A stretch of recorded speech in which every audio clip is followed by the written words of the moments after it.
Okay. Naimbag na malag, nagsapat, kada tayong amin, hindi nga kapsa. Tinugyan ni Ella, tatay iti Lucano, so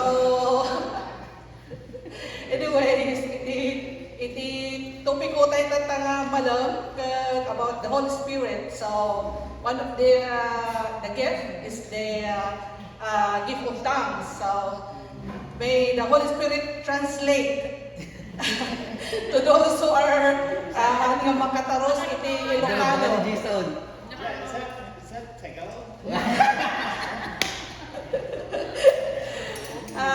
Okay, so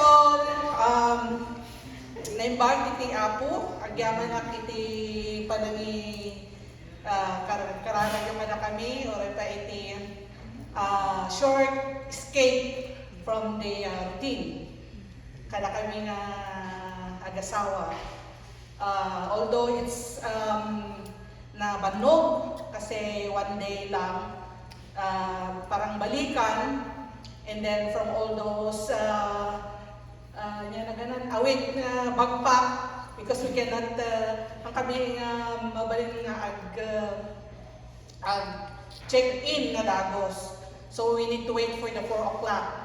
So from the train, muna na kami nagbas kami, then paawin train, nawatiwat na panagbiyahe. So with the backpack, so nga parang Doro at Dora kami on that time. Dagsan pingan nga awitan na plus di balon pinga danongkin pa. So it's na-enjoy because we have basit nga tiyempo da kami lang from although kita kami nga naldawan, we don't have that really time to go together with be with kada kami nga duwa lang, so that's a good thing. Thank you for your prayers at na pasugdi kami nga nasaya, and thank you for blessing us another year. So as we celebrated our 26th year of our marriage, praise the Lord for that. And today, Tatanga Malang will continue to discuss and learn about our sermon series from the theme, A Journey to Pentecost. And we are now on our 7th week journey. And our focus or our topic for this afternoon, because it's Pentecost Sunday, although nga eksakto nga tatta iti 50 days from Passover, but then today we're going to celebrate the Pentecost Sunday. And the topic that I want to share to you this afternoon is about the Spirit poured out. So based from our previous lessons, we have learned that the redemption plan of God did not stop after Esther. But this plan of God continued not with Jesus Christ, with the presence of our Lord Jesus Christ already, but now it is the promised Holy Spirit. And that happened in the day of Pentecost. Napasama iti mismo aldaw iti Pentecostes. Before the ascension of Jesus to heaven, He promised to the disciples that the Holy Spirit will come. So I believe that the last week message focused and discussed about the waiting time or waiting period of this promise from our Lord Jesus Christ and the anticipation of His disciples about this promised Holy Spirit. By the way, before we will go on, can we pause for a moment and think for a moment about something that you anticipated greatly in your life? Maybe, perhaps, It was the birth of a new baby. Perhaps it was the time when you will get your PR approval or citizenship approval, or maybe starting a new job, anticipating for that. And from all this anticipating for something, there's also something really special about experiencing something for which you've been waiting for a long time. And now, I think the most common or urgent or very important that we are anticipating for each one of us is the approval of our the immigration application of our brethren. And for that, we've been waiting for a long time, but then God is working. So just like the disciples, they are anticipating for something that was promised to them. Maybe they have mixed emotions while waiting, and now it is here. The Pentecost is here. The culmination of every promise and prophecy.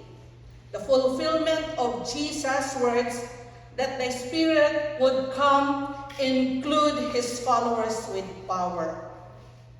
The waiting is over. God moves the Holy Spirit, the very breath of God, poured out, not just to make an statement, but to ignite a movement. Ulitin din siya. The very breath of God poured out, not just to make a statement, but to ignite a movement. This movement, the church is born in fire and wind. And from that moment, nothing would ever be the same. Let us read Acts chapter 2, verse 1 to 13. And may I ask everybody to please stand as we give respect to the word of the Lord. Acts chapter 2, verse 1 to 13. Let us read together. I believe it's in IV version. Verse 1. When the day of Pentecost came, they were all together in one place. Suddenly, a sound like the blowing of a violent wind came from heaven and filled the whole house where they were sitting. They saw what seemed to be tongues of fire that separated and came to rest on each of them. All of them were filled with the Holy Spirit and began to speak in other tongues as the Spirit enabled them. Now there were staying in Jerusalem God-fearing Jews from every nation under heaven. When they heard this sound, a crowd came together in bewilderment, because each of one heard their own language being spoken. Utterly amazed, they asked, "Aren't all these who are speaking Galileans? Then how is it that each of us hears them in our native language?" Parthians, Medes, and Elamites, residents of Mesopotamia, Judea and Cappadocia, Pontus and Asia, Persia and Pamphylia, Egypt and the parts of Libya near Cyrene, visitors from Rome, both Jews and converts to Judaism, Cretans and Arabs. We heard them declaring the wonders of God in our own tongues. Amazed and perplexed, they asked one another, "What does this mean?" Some, however, made fun of them and said, "Have had too much wine." May the Lord bless the reading of His word.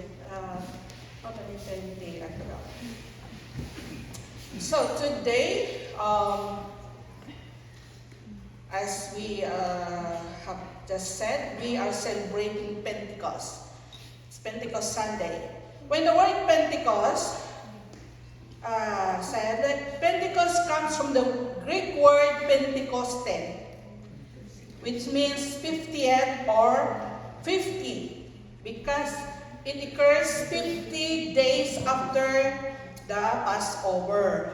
Pentecost celebrates the first harvest of the agricultural season. That's why in verse 1 it says there in our scripture, so many people were in Jerusalem because they were celebrating the feast that happened once a year. So let's go back to our topic.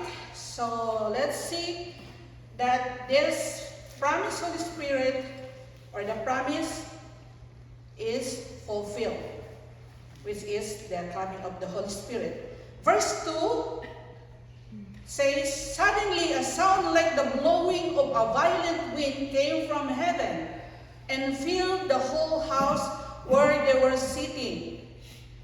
We can see here that the arrival of the Holy Spirit was not an accident or unexpected, but it was the fulfillment of a promise straight from the mouth of Jesus, just before he ascended into heaven, where we can find that one. It's in Acts chapter 1 verse 8. I don't know who can memorize that one. If you can memorize that one, you have $5 Tim Horton from me.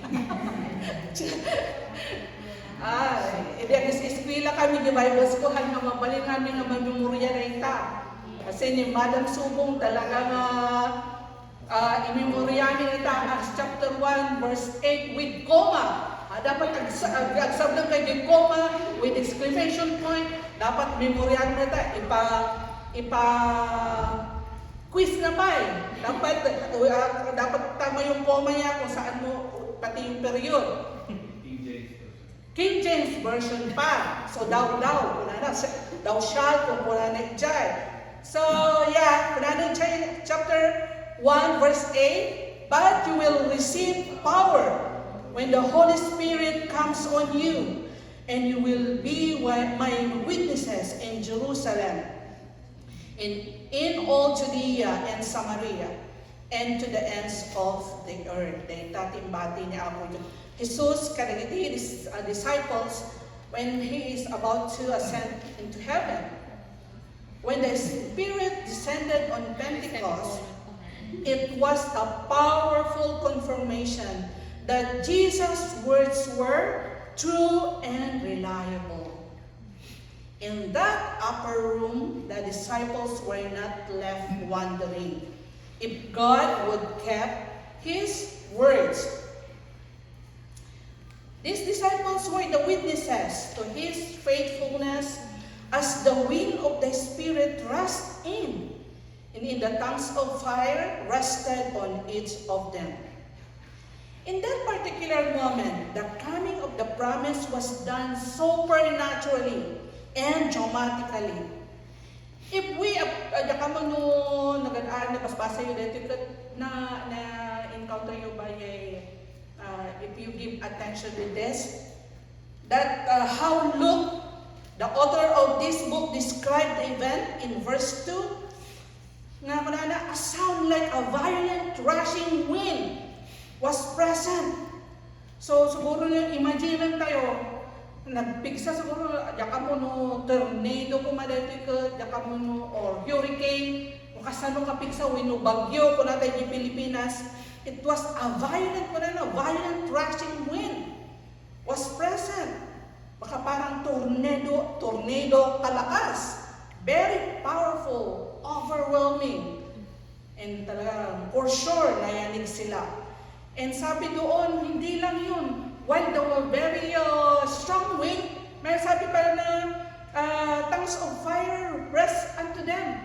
So you can just picture, nagpigsang angin. And plus, as lang na dildi na ti apoy ka, napan ti bawat may sa kanyada. And this fire, wind and fire. Wind represents life, and fire symbolizes the presence of God. Just like the experience of Moses, malayip tayo, when God revealed Himself through the burning bush. And also, we remember also the Israelites' journey to Canaan. God guide them with the what? The pillar of fire. So this fire presents the presence of God. Now, this fire of Pentecost was more than just a sign. It was a declaration that God's presence would no longer confine to the temples or place of worship. Rather, the Spirit Himself would now dwell in His people, empowering them to fulfill their mission, which is the redemption of mankind.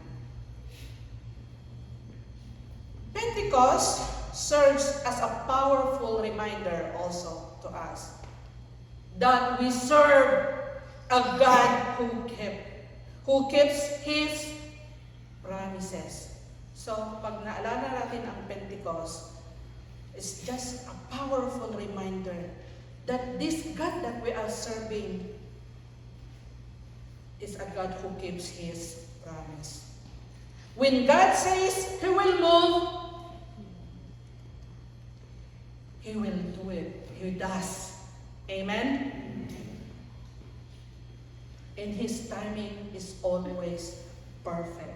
Timing for Brother Gio for getting his work permit is the perfect time. Haan nga nasapa, haan nga daladaw, but it's just the perfect timing. I know most of us are in a season of waiting. And I heard, because I need to listen also for the message, to I have the last Sunday and the previous Sunday. And waiting is, yan ko yung pastora, Lailin, it's very uncomfortable niya. Nagmadita gurure yan. Yaka mo na nabalasa yung tagurukuray na yan, pananarod, tungtungan yung magkita kayo, tapos may sa 2 oras katibag lang ang umayan. Ayun, nagligat di aguray. It's very uncomfortable. But then it's just the same also with these disciples. And maybe you are wondering, when or if God will really act or do something in our waiting journey. Tsaka mo no, adamon din po nga, sumbatan na, tama na talaga ni Apo Diyos tagiti, patay, damdawag na, nagbayagin niya. Apay niya, nagidagdumagat na, ansaran kat siya kat saan. Malapit na, dakas niya nga panunod kenrik na tayo, ayan nga kapsat. But, kung na ito, Pentecost reminds us that God's Spirit will move in power when the time is right. So, our role is to remain in faith. Hantay ka ma-discourage. Remain in faith. Our role is to trust and to be prepared for when that moment comes. Dapat isagsagana tayo, ibagbagi tayo when that moment comes. Oh, ikakararagan tayo nga work permit ni Brother Giovanni kat mansaran ko ma-approvean ko man. Kat no sinmangput nga idi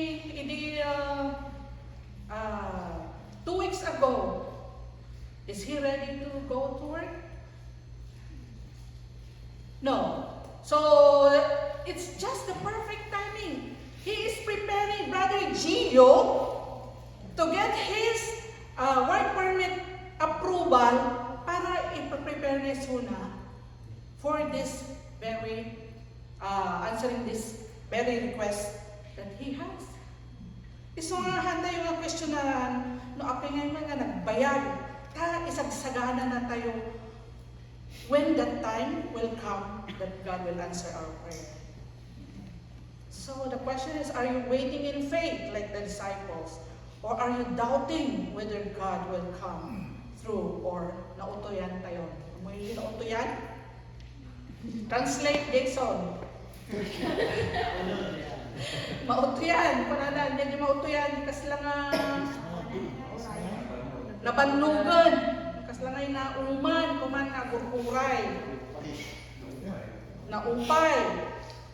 But let the Pentecost reminds us, He is faithful and His Spirit still moves today.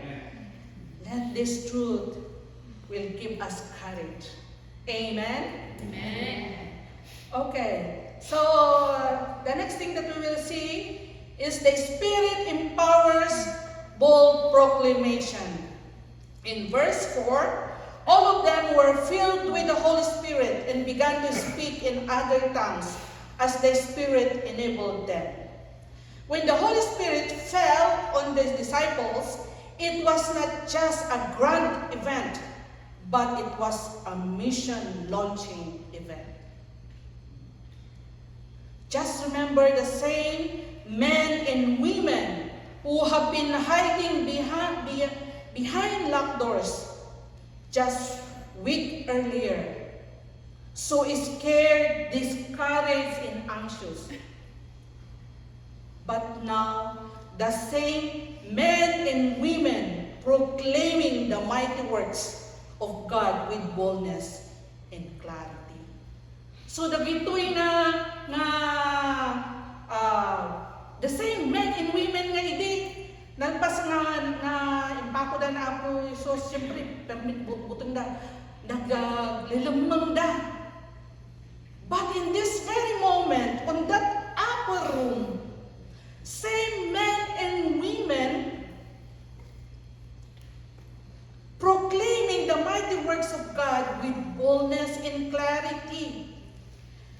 Because the Spirit empowered them to speak in languages they had never learned, making it possible for the diverse crowd in Jerusalem to hear the gospel in their own tongue. Luke tells us that they were God-fearing Jews from every nation under heaven in Acts chapter 2 verse 5 that gathered in Jerusalem. As the disciples began to speak, the crowd was bewildered or they're confused as tao da. Because each one heard their own language being spoken in Acts chapter 2 verse 6. Some were amazed and asked, are not all these are speaking Galileans? Then how is it that each of us hears them in our native language?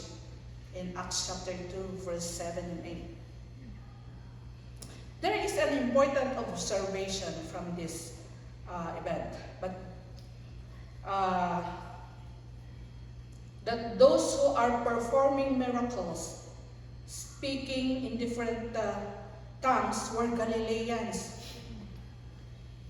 You know, Galileans viewed as as a simple country folk. They have even thought of as uneducated and unsophisticated. But in this event, they were able to speak with other languages because of the power of the Holy Spirit that dwells with them. Nakaskas daw na abot nas daaw tapos nagitoy ka Galilean kat handaman nga nakaadal, but they know our languages. Nas daaw da idi nagsaudan ti sabasabaling nga lingwahe. Asla ko mawatata no ni Brother Noel kat kunana kat gawis si Apo Diyos. Kunana niya, we know magtang si Apo Siyos. So, nimbaga ni Brother Noel who is speaking Tagalog, katimbaga na ito, gawin si Apo Diyos. Yan din nga language, yan din nga dialect.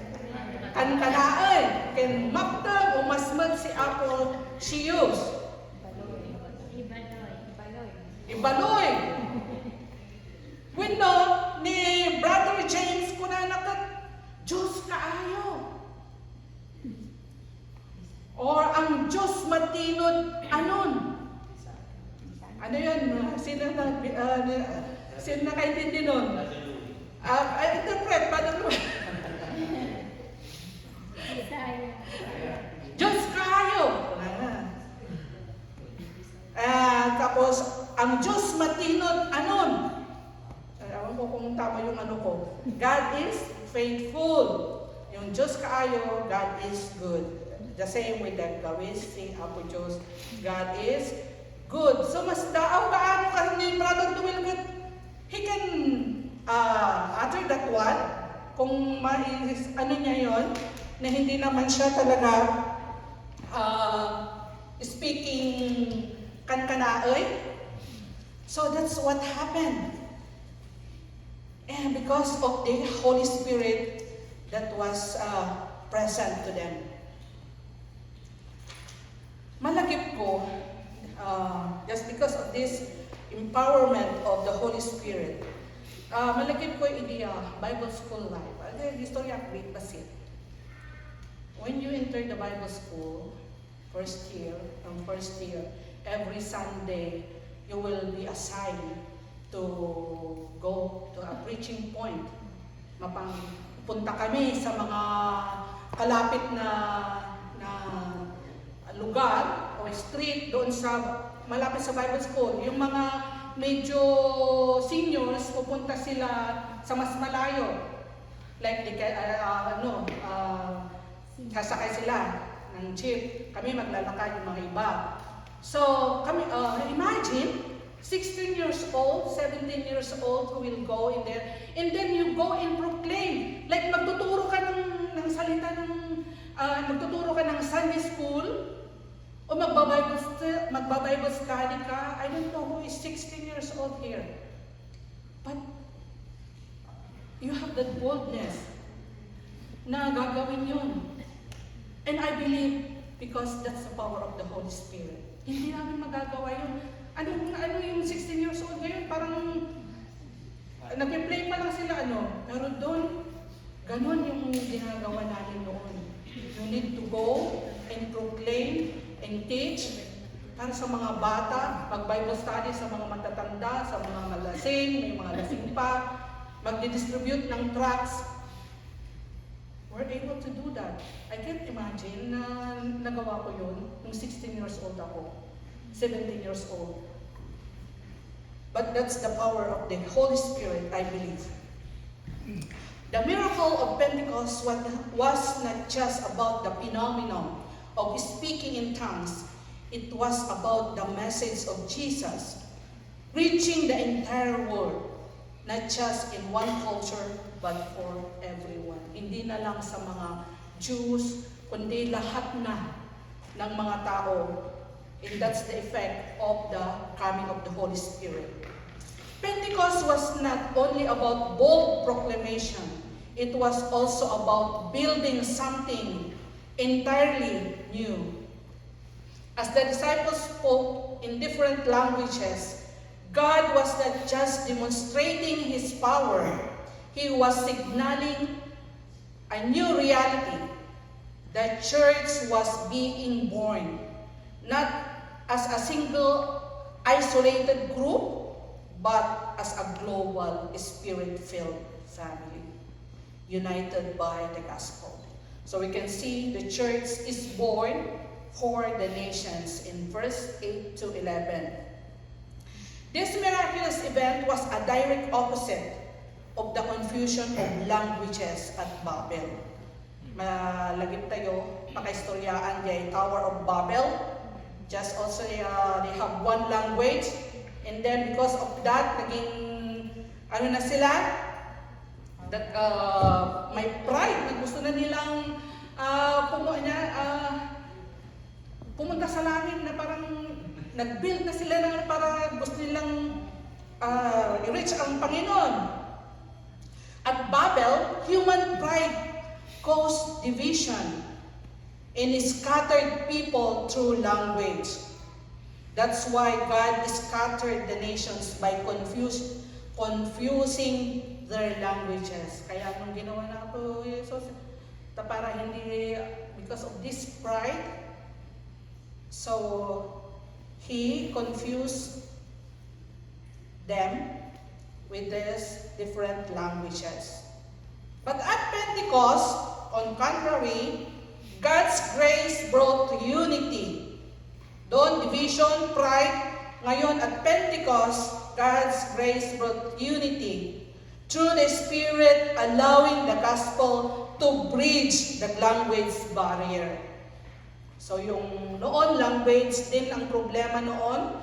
Ngayon, ginamit ng Panginoon through the Holy Spirit that everybody can understand, can speak language so that mas marami pang ma-reach ang tao, mga disipulo na mga iba't ibang culture o iba't ibang tribo. And in this, to unite diverse people in Christ, because what sin had fractured, God's Spirit was now uniting. Pentecost is not just the birth of the church, it's the birth of a global church. So hindi lang church as Midtown Church, hindi lang noon ay upper room church, pinasaan na natin noon, but it's a birth of a global church because this time nag-umpisa na ang we can say the church age or dispensation of the church, kasi dito with those 120 people that the Spirit descended unto them, dito nag-umpisa na ang church, and it will go until global. People from every corner of the known world heard the wonders of God declared in their own language. These miraculous gatherings was not just about communication, it was about a new community. The disciples had started in a small upper room, praying, waiting, and preparing. Now, their mission was expanding beyond anything they could have imagined. They could have imagined. And I know, awan isudan, wala na sila. But don't you realize that because of this event, it expanded greatly. And it was reached us unto this day. Don't you realize that? Na-realize nyo ba yun? Ngayon ko lang na, nung ginawa ko, yes. Yeah, kung wala yung 120 men and women noon na nag-start ng church, this will not be, hindi tayo na-reach ng ganito. Kahit nawala na sila, their lives God unto us. So, thank God for this 120 men and women na sila na they were scared, they were hiding, but because of the coming of the Holy Spirit, they came out speaking the truth, speaking Jesus boldly, and it reached us unto this day. Praise the Lord for those 120 men and women. Andan man nga mangag, but then we are very thankful for them. Now Pentecost calls us to embrace the diversity of God's people and to recognize that the gospel is not just for us, it's for everyone. So it's our time also to embrace that diversity of God's people. And we will recognize that gospel is not just unto us, it's for everyone. Hindi lang dito, hindi lang tayo mga Pilipino, but it's for everyone. The same Spirit that brought unity at Pentecost is still working to bring people from every tribe, tongue, and nation into God's family. Kuna na nga rin siya nga, so will not just focus to us in the Filipino. Kanya ko na nagikanta, ni Apo Diyos, although it's a children's song, ni Apo Diyos, ayaton na dagiti, ubing dito'y lubong, so hanla ang nga brown. Anya kung sino tayo, red tayo, red, yellow, black and white. Adino tayo dyan. Brown din yan. Lalambaga ng isip, kung nanamgan yung lalambaga ng isip, Purauket, amarillo. So, hanla ang brown color iti para dito yung nakaspon. Dati sa ote Apo, iti pan nakaisalakan tayo, haan lang nga brown people. No, dikit di, pati ng isip, pati iti puraw, pati iti amarillo. So, let's embrace that diversity. And are we willing to break out of our comfort zone to share the gospel beyond our own circles? Not just confined inside this long hole. Handang natatay ito, handang ito yung 4 square na long hole. Iti dapat pangibingayan tayo. Iti sasao, iti Apo. Pentecost is a powerful reminder that the church is not limited by borders or cultures. It is born for the nations. In conclusion, Pentecost was not just a one-time event. It was the launch of a movement that continues today. So ako na nagtatay, it's not just a grand event, but it's a launching movement. And that is the global church. The same spirit that filled the disciples in the upper room is the same spirit that fills us now. The same power that gave them boldness and courage is also available to us every single day. Haan lang ang isuda, itinabindisyonan, napapilag, napapigsa, napaituran, no di datayo matata, nga akong kuna nga Kristiyano, iti mapapilag, mapapigsa, napapanrumuar ka na iti tao, tapno ibigay tayo, iti sasao, iti Apo. But the thing is, are we willing? Di siya iti problema. In that those 120 are so willing that their lives will be empowered by the Holy Spirit. But this Pentecost challenges us with the question, are we living empowered lives?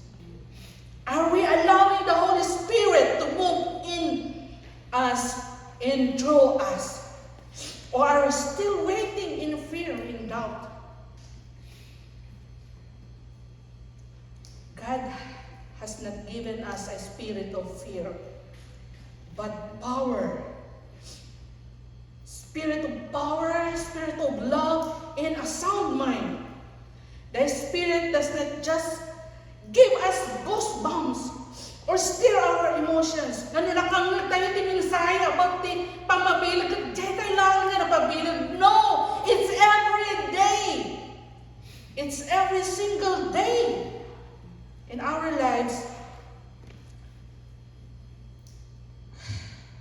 the Spirit equips us to go out and make disciples, to proclaim the gospel with clarity and courage, and to build a community that reflects God's heart for others, not just your own circle, but to everyone, no matter who they are. Hanlang na di comfortable ka nga tao at pangisyuran. Kasi nakas diya at pinpili tayo. Awanan di ko na nga the gospel is for everyone. Di lang na, baka diyan nalaklaka nga ma-encourage. O ba diyan na sinisintod? No, antay ko dagikit di uncomfortable tayo, iso iti papanan tayo. Kasi they need it. Anya, dagi nasingput, amudan. Papanan tayo dagihaan, hindi na makaamo. And you know that they are unlovable. Nga kas nila nga nagrigat mo nga iturong isura iti usto nga dalan. No, but that's the one we are called for. Adin mo ito na kaya bantay ito nga kakabsat. Hangko na laksit yung magbagig. We have so much people around us. Trabaho tayo laon, nagaduda. And kung na nga rin, naglaklao ka no ti insurance. Naglaklao ka ti insurance. Kita nga nagiyay ang aming nga tao nga makasalubong mo is your client. Nga you need to encourage them to buy your insurance. Just like us also, Christian, each one na makikita tayo kuma, we will see them as a dying person. No makikita mo mga skeleton, nga awan iti, no life. That's what we should be perceiving those people nga awan ni Kristo iti biyanda. That they need, as you need also, sika kinasakulang. Those people need Jesus also. Our family. In my family, aduda pa. Even my own immediate family. And I'm not anak ka mauma. Ang mga ikat-karalag ka na ko. Kastihan ko kaya nga siya tulaon. Iti pamilyak tulaon. Iti may isalakan nga pagtuloy namin. Habang isuda na din to. Nga iti pagkakanyak ni Apo Diyos. Birukan na isuda iti. Nga kuna na ibibya. Tidara na iti. Nakulap kayo. Ito nga kabsat. Birukan ko ni Apo Diyos. Dagiti dara. Dagiti katataw. Iti nakulap tayo. Nahantay nga inaramid. Dagiti. Pagruntungan tayo. Hahanapin ng Panginoon ang mga dugo ng mga tao ito kung hindi natin ginawa ang ating dapat gawin. So, what are we going to do? So what does it mean for us today? We should live empowered. The Spirit is not just for special occasions or extraordinary moments. He is with us in the ordinary and also in the miraculous day. Surrender daily to the Spirit guidance and allow Him to fill you afresh. Allow Him to fill you afresh. Previous weeks, I've been like asking God, Lord, what, ano yung kaya mo nga aramid? Because I feel like I'm so, I don't know, wondering, my mind is working. And then when I'm doing this sermon, not even thinking in my mind, but Lord, help me. If you want me to be a vessel tomorrow, or Lord, help me. That this message will afresh on me, myself. Siya naman una. Tulungan lang to be the recipient of this message. First, oray siya na lang. And I'm praying that each one of us too. We should live empowered. We should have bold proclamation. Just as the disciples didn't keep the message to themselves. Remember this? Just as the disciples didn't keep the message to themselves. So please, hantay man kumaanga, ipaidang na itang mensahe na nangagan tayo. Hantay nga po mga ibain nga Kristiyano tayo. Ijay unag iti trabaho tayo. Ang muna ba nga na isabsabali ka kung nagiti katrabahuan, or you are just the same with them. At dapat na idumaan, may pagkakaiba ba tayo sa ating mga ginagalawan? Or we are just the same? They can't see any difference from you. But it says here, we should have a bold proclamation that we are a changed man. We are a changed person. And how can they see that? We should not hide our faith, whether in conversations, how our conversation with our friends, sharing our story, or simply living with integrity.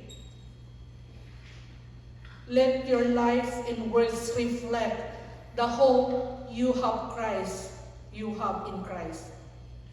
In any platform, in any ways that you have the chance, take that as your way of proclaiming this Jesus. I admire Brother Daniel. He has that page that posting verses, and Christine too. Yeah. And ano lang amo ada ti mai-submit ti mata natin makita na, and he got encouraged. But most of all, our life shows what we are saying. In let's embrace the global mission.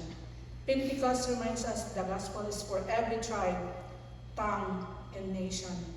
Let's break out the comfort zones and intentionally reach out to those who are different from us. The Spirit unites us in diversity, and the church is called to reflect that unity. Today, as we celebrate Pentecost, may we be stirred with a passion to live empowered by the Spirit. Let us be a church that boldly proclaims the name of Jesus and embraces our calling to take the gospel to the world. Midtown Wesleyan Fellowship, we're called to boldly proclaim the message of Jesus to the world. Tapno ako madagay bakante na tugtugaw kat adantumat ako mamainayon. If we, MWF, will do our part. May the Lord bless us, and may the Holy Spirit stir our emotion, and not just stir, give us the boldness to go out and show to the world.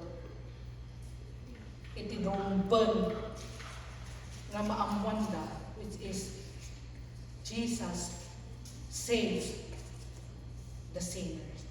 Abot just may daydayaw as Pastor Ali to lead us in hymn.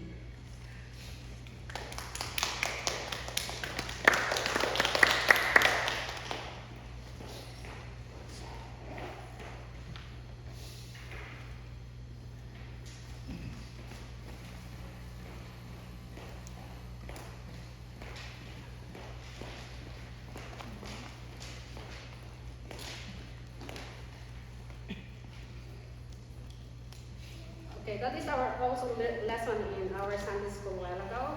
So, but of course the kids doesn't much understand. But for us, this afternoon the message is clear, and as Pastor Maduna is sharing, so here is our mission. What is our mission as a Midtown Wesleyan Fellowship? Is to usher who? Leading people to Christ and ushering them to be part of God's family. So in order to do that is like we need God in our lives, of course, a changed life, and the Holy Spirit. So there's no tongue of the Holy Spirit flying there and go in its on top of our head. But the message is very clear this afternoon, and in order for us to have that boldness, we need the help of our Lord Jesus Christ and of course the Holy Spirit. So I